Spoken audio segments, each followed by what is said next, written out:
Hello friends, welcome back to my channel. তো আজকের ব্লগটা আমি এখান থেকে স্টার্ট করছি। তো ঠাকুরের আশীর্বাদে তোমরা নিশ্চয়ই সবাই ভালো আছো, আমিও ভালো আছি। তো এখানটায় আমার মাসি শাশুড়ি বাতাবি লেবু ছাড়াচ্ছে, বিকেলবেলায় সব খাওয়া হবে বলে। তো এদিকে দেখিয়ে দিই, এদিকে মা কী করছে। মা এখন মাংস করার জন্য আদা রসুন আর লঙ্কা সব পেস্ট দিয়ে লঙ্কার গুঁড়ো দিয়েছে, এবার হলুদের গুঁড়ো দিচ্ছে, তো নুনও দিয়েছে। আমি আর সেই ভিডিওটা করিনি। তো এদিকে দেখো ভাতটা ফুটছে, প্রায় হয়ে আসার মুখে।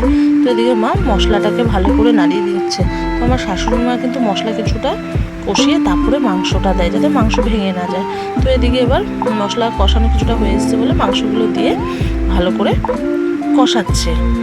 তো এদিকেও ভাত হয়ে এসছে, এবার মা নামাবে।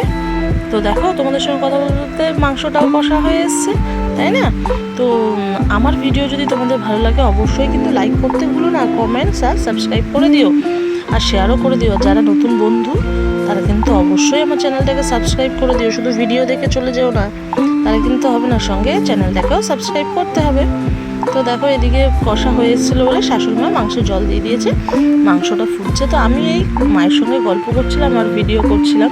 সবসময় নিজের ভিডিও রান্না কীরকম লাগে, আর নিজের রান্নাও সবসময় ভালো লাগে না।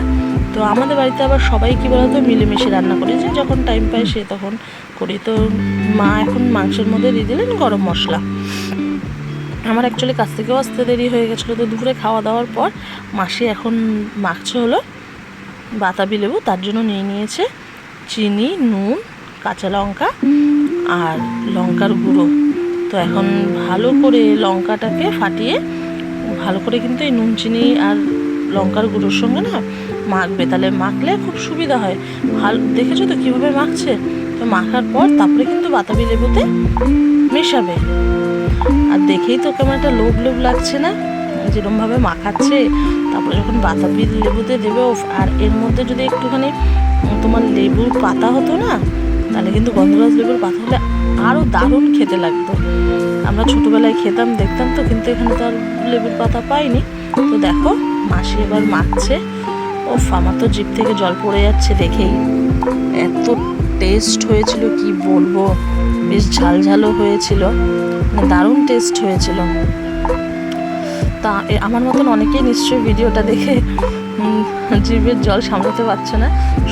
সত্যি কথা বলতে কি বলো তো, এই বাতাবি লেবু বলো, কদবেল বলো, এই টক জাতীয় কিছু জিনিস আছে যেগুলো দেখলে আমরা সত্যিই লোভ সামলাতে পারি না। তো এদিকে আমরা মেখে খাওয়া দাওয়ার পর দেখছি বাইরে কি বৃষ্টি, সত্যি আর ভালো লাগছে না। গত 3-4 দিন ধরে এত বৃষ্টি হচ্ছে। আর এদিকে আমাদের মাঠে পুজোর প্যান্ডেল হচ্ছে, দেখেছো রাস্তাঘাটেও কিন্তু একটা লোক নেই, সব ফাঁকা। তো চলো আজকের ভিডিও এটুকুনি, আবার নেক্সট কোনো ভিডিওতে দেখাবে। টাটা।